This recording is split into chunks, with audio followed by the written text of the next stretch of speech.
Assalamualaikum warahmatullahi wabarakatuh. Selamat datang di channel YouTube Aidil Ifhar. Di konten kali ini Aidil akan sharing tentang perbankan syariah. Nah, jadi bagi teman-teman yang sedang belajar tentang perbankan syariah atau mencari informasi terkait dengan perbankan syariah, silakan simak video ini sampai selesai. Dan Aidil juga minta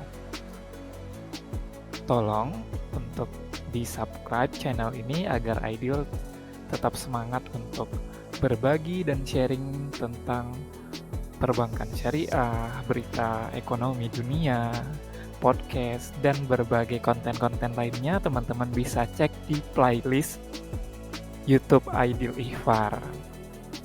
Nah, teman-teman semuanya pasti sudah banyak mendengar tentang perbankan syariah, begitu ya. Apa sih itu bank syariah dan sejarahnya itu bagaimana, prinsip-prinsip yang dianut seperti apa.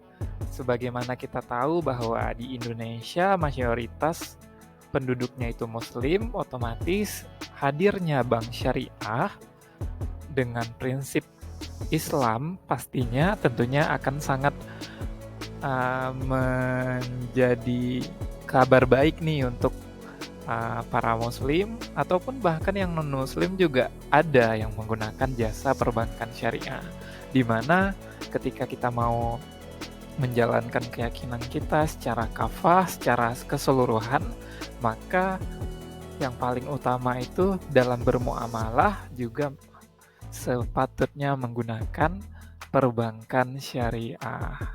So, teman-teman semuanya, di video kali ini kita akan banyak membahas tentang berbagai pokok bahasan. Nah, di sini ada sejarah perbankan syariah, nanti Aidil akan bacakan dan juga sharing tentang sejarah bagaimana perbankan syariah itu muncul dan juga bagaimana konsep-konsep dasar dan prinsip-prinsip dasar dalam perbankan syariah.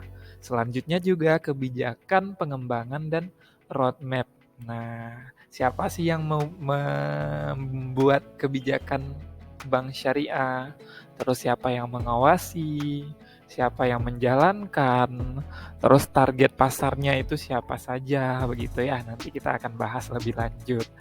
Nah, selanjutnya kebijakan pengembangan roadmap ya benar. Selanjutnya ada konsep operasional. Nah, secara operasional tentunya bank syariah memiliki perbedaan yang sangat signifikan dengan bank konvensional pastinya. Kenapa?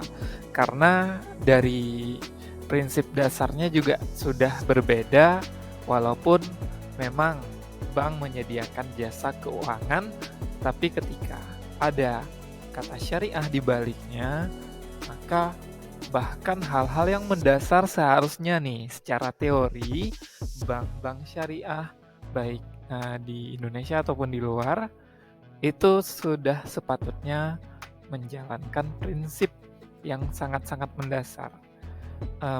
Sebagai contoh nih ya, bank syariah mulai dari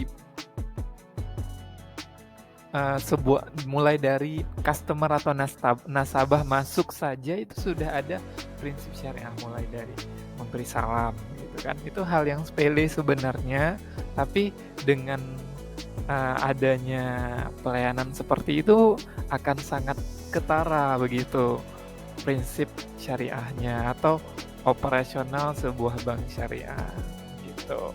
Lebih lagi nanti ketika melakukan transaksi, ketika mungkin kalau misalnya di bank konvensional ada pemutaran musik gitu ya.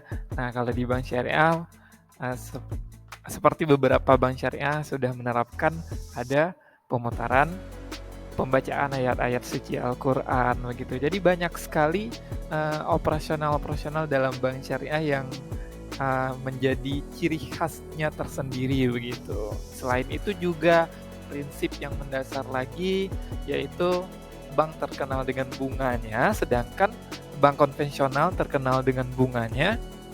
Sedangkan bank syariah itu terkenal atau identik dengan bagi hasilnya begitu.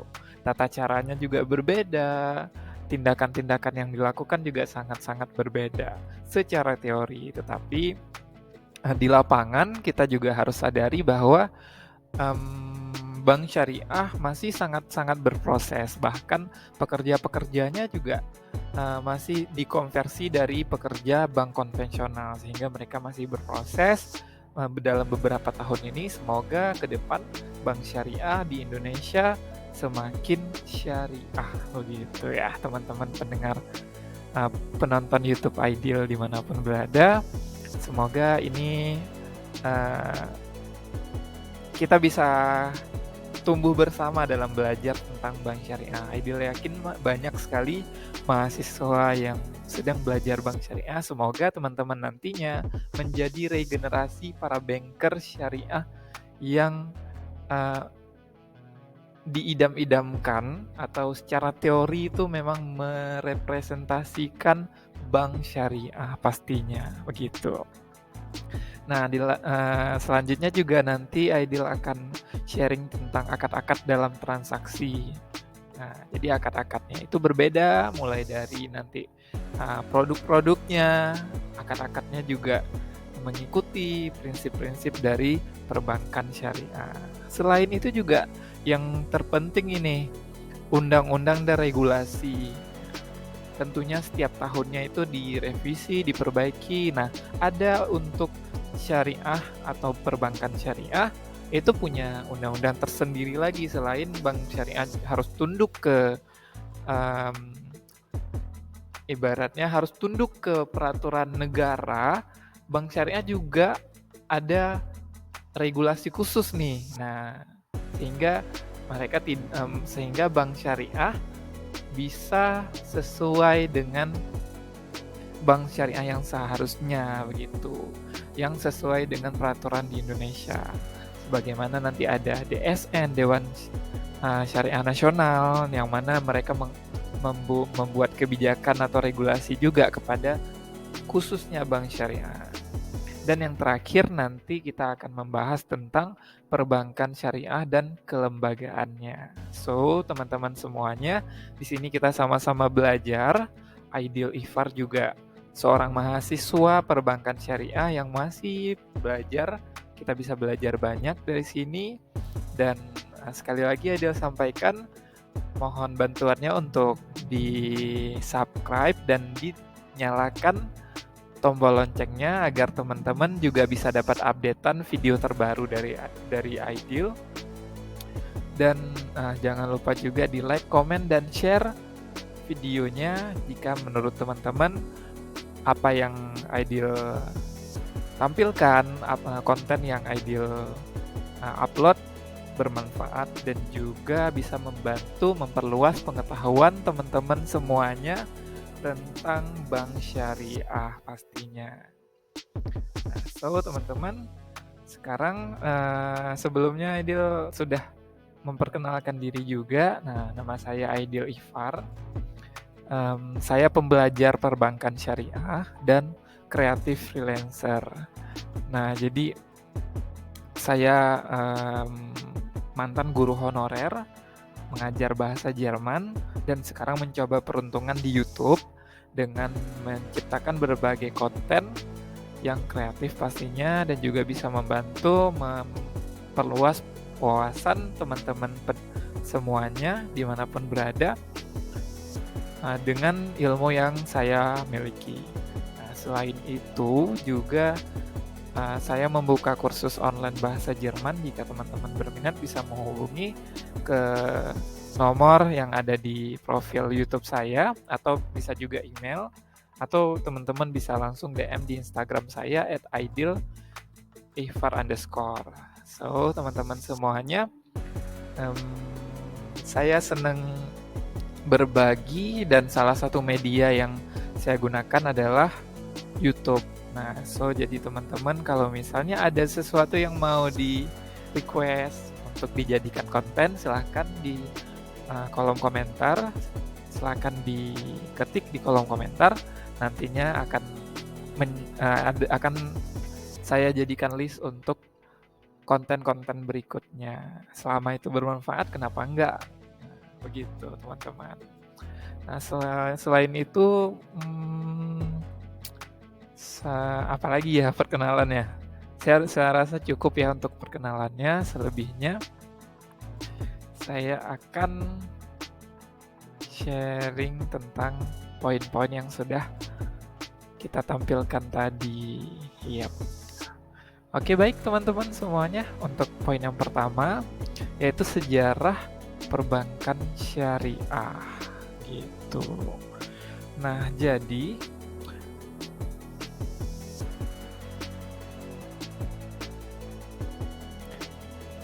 sebenarnya praktik ekonomi syariah itu sudah ada sejak zaman Rasulullah SAW dan sahabat radhiyallahu anhu.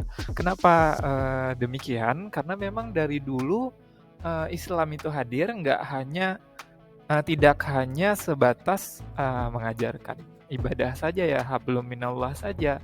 Di balik itu, hablum minannas itu juga hal yang mendasar dalam Islam.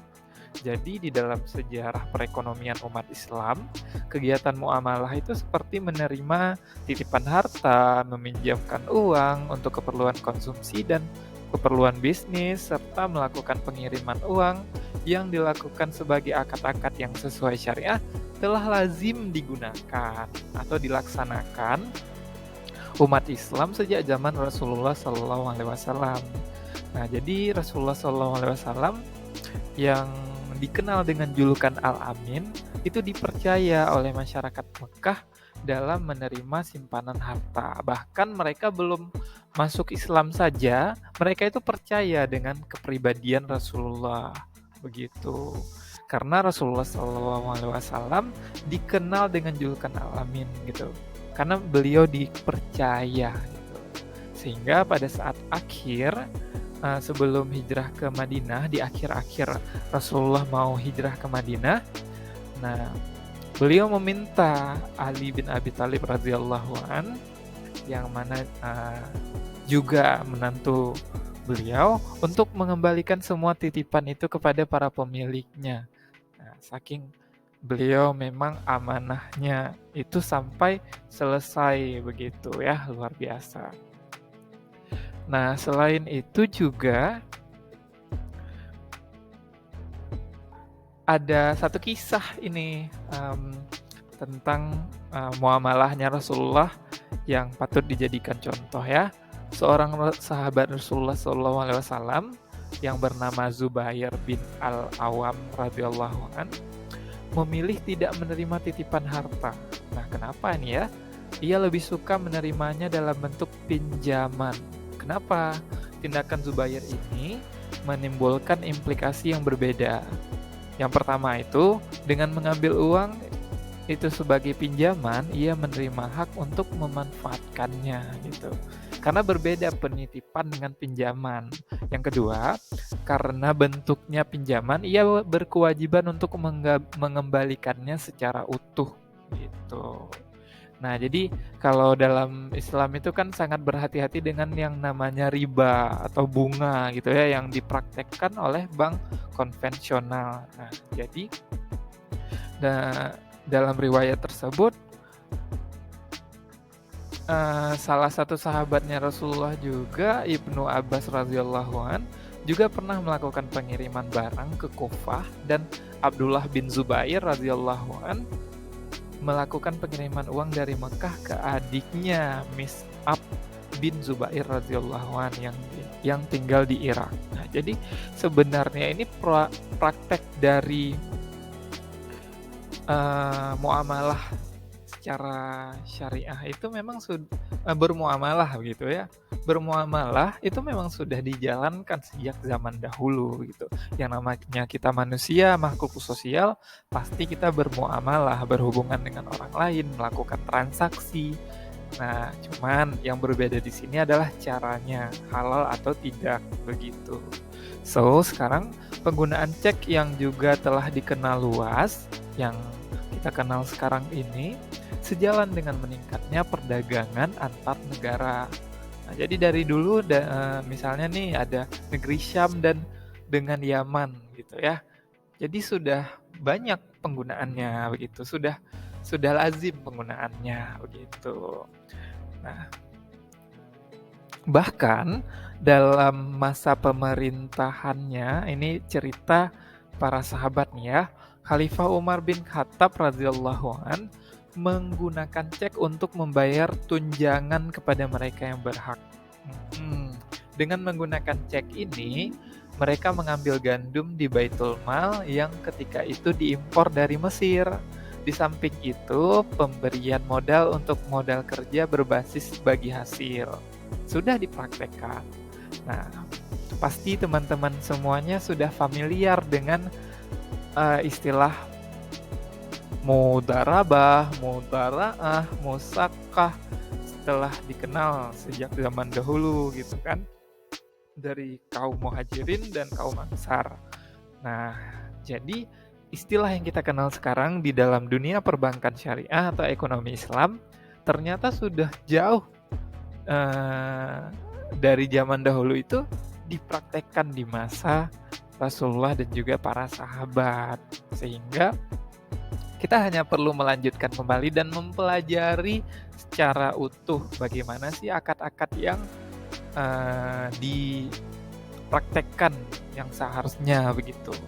Nanti akan Aidil buat konten khusus untuk setiap akad-akad dalam bank syariah dan juga istilah-istilah baru nih yang mungkin bagi teman-teman yang baru mempelajari atau baru mencari tahu tentang bank syariah masih belum familiar gitu ya. So, teman-teman akan selalu menarik untuk dipelajari begitu.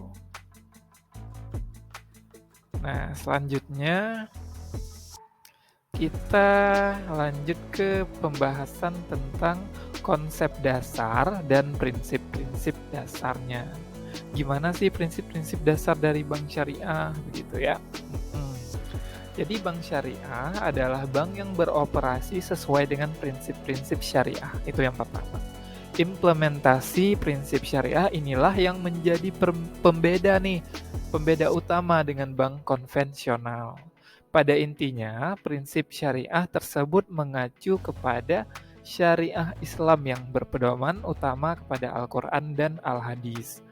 Islam sebagai agama merupakan konsep yang mengatur kehidupan manusia secara komprehensif dan universal, baik dalam berhubungan dengan Sang Pencipta atau hablum minallah, maupun dalam hubungan sesama manusia atau hablum minannas. Nah, ini nih ada 3 prinsip dasar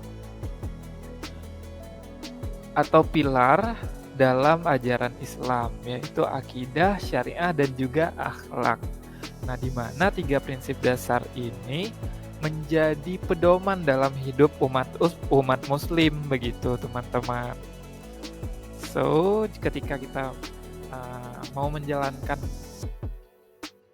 keyakinan kita secara kafah, maka prinsip-prinsip ini itu harus dijadikan pegangan begitu.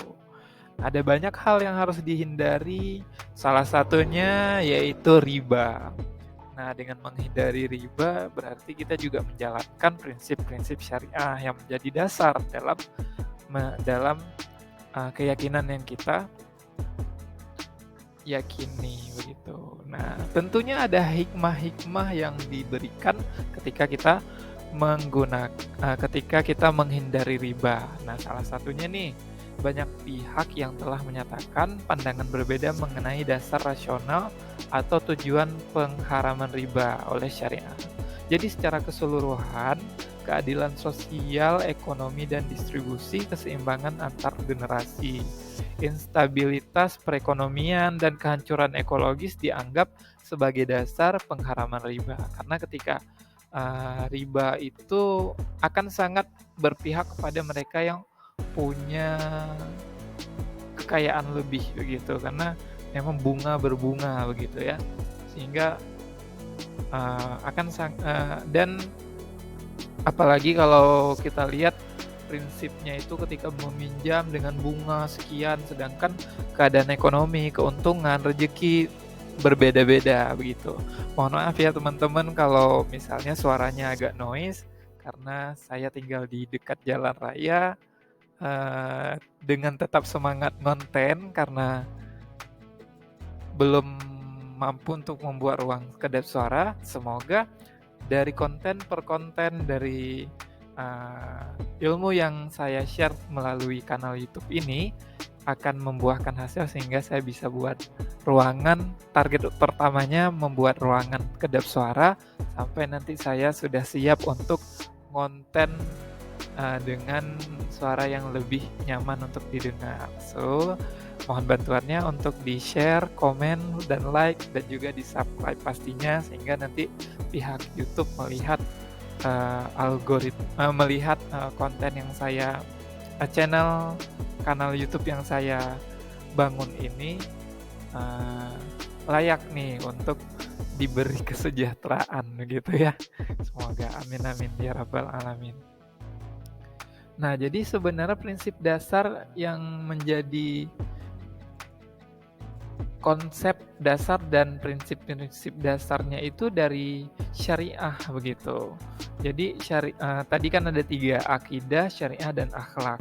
Akidah itu keyakinan ya, ajaran Islam sebagaimana kita meyakini dengan Allah sebagai khalifah yang kita sebagai khalifah, jadi kita mendapatkan amanah nih gitu untuk menjadi khalifah di muka bumi. Nah, syariah ini adalah hubungan kita bersama syariah ini adalah membina hubungan hablum minallah dan juga hablum minannas. Nah, disinilah letak praktek muamalah dan perbankan syariah. Di zaman yang modern seperti ini tidak ada orang yang tidak menggunakan jasa perbankan, minimal dalam proses pembayaran begitu ya. Nah, ketika atau mungkin bermuamalah, melakukan investasi, membutuhkan modal, pastinya membutuhkan bank syariah, sehingga membutuhkan jasa bank, sehingga hadirnya bank syariah menjadi opsi atau pilihan nih untuk teman-teman gunakan dalam bermuamalah pastinya. Jadi konsep dasarnya itu sangat mendasar yaitu di syariah begitu.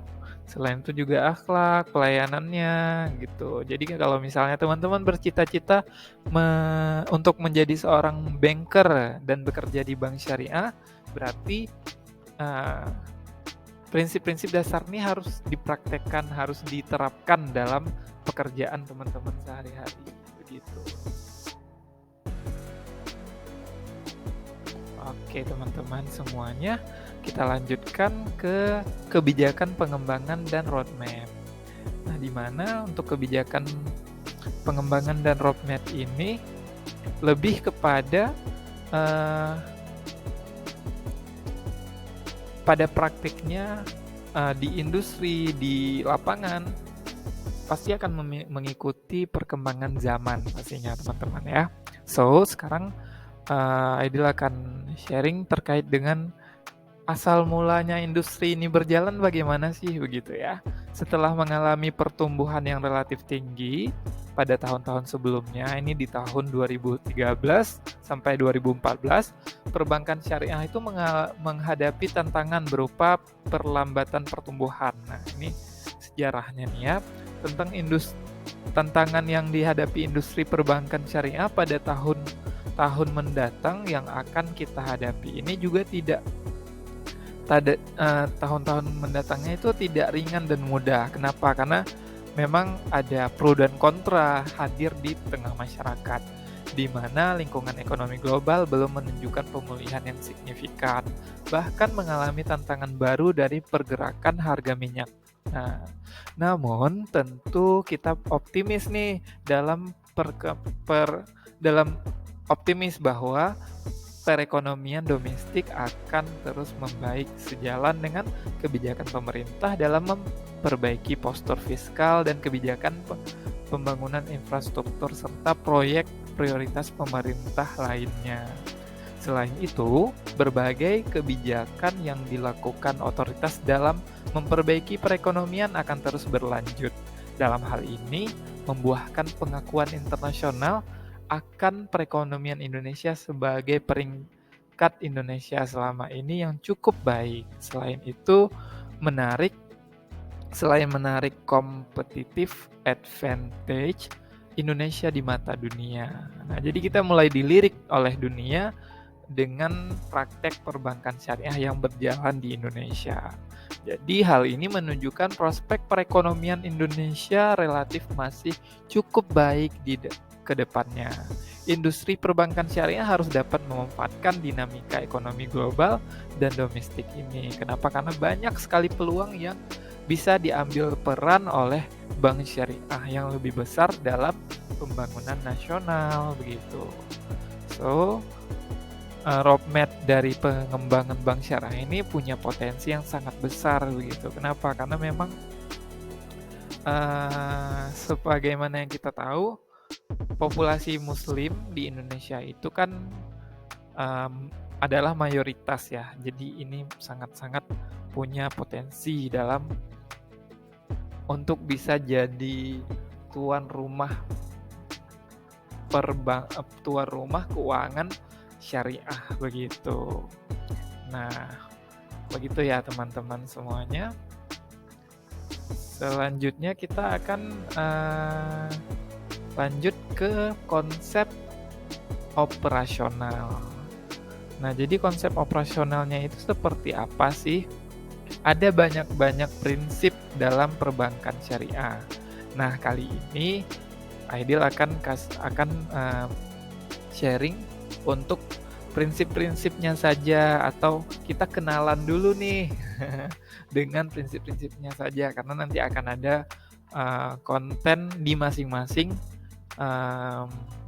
istilah-istilah dalam perbankan syariah. Nah, tapi di sini pada dasarnya yang namanya bank ya, perbankan itu punya prinsip penghimpunan dana, begitu kan? Terus juga penyaluran dana. Nah, terus juga dan jasa-jasa lainnya gitu, produk jasa perbankan lainnya. Itu 3 prinsip. Nah, yang membedakan apa? Di sini penghimpunan dana bank syariah itu punya prinsip. Yang pertama itu prinsip wadiah. Yang kedua itu prinsip mudharabah, dan yang ketiga ada 2, wadiah dan juga mudharabah. Jadi kalau wadiah itu prinsipnya itu penitipan saja begitu. Kalau di bank konvensional tuh ada produk seperti rekening giro gitu ya. Sedangkan untuk prinsip mudharabah seperti produk tabungan, deposito, dan lain-lainnya. Dan mudharabah itu punya 2 prinsip lagi, terbagi menjadi 2 prinsip, yaitu mudharabah mutlakah dan juga mudharabah muqayyadah. So, teman-teman nanti bisa lihat, bisa nonton video khusus untuk akad-akad mudharabah mutlakah dan juga mudharabah muqayyadah. Begitu. Nah, kalau untuk di prinsip penyaluran dana, itu ada prinsip jual beli. Walaupun bank syariah itu tidak diperbolehkan untuk jual beli ya, tapi nanti ada 2 akad yang digunakan begitu. Sehingga para nasabah juga bisa menggunakan produk dari bank syariah. Karena memang kan yang namanya bank itu menjual jasa begitu, bukan menjual barang begitu. Jadi nanti akan ada caranya begitu. Terus juga ada pembiayaan di sini. Kalau di konvensional kita sering mendengar istilah kredit. Nah, di bank syariah itu ada istilah pembiayaan. Terus juga ada sewa menyewa, terus juga ada bagi hasil. Bagi hasilnya itu ada yang musyarakah, ada yang mudharabah juga. Nah, nanti bisa dalam penyaluran dana nanti bisa kita pelajari lebih lanjut. Selain itu juga ada jasa-jasa perbankan lainnya yang menjadi konsep operasionalnya. Ada wakalah, kafalah, syaf, akad, ran, hiwalah, ijarah, al-wadiah. Nah, kalau misalnya di konvensional tuh ada seperti safe deposit box, di bank syariah juga ada ijarah gitu. So, teman-teman jangan lupa di subscribe channel ini agar teman-teman bisa dapat notifikasi dari video-video yang akan Aidil upload begitu. Nah, selanjutnya akad-akad transaksinya tidak jauh berbeda dengan prinsip-prinsip yang sudah Aidil kenalkan tadi. Jadi nanti bisa kita pelajari lagi per akadnya. Selain itu juga undang-undangnya itu bersumber dari mana sih? Begitu ya teman-teman semuanya.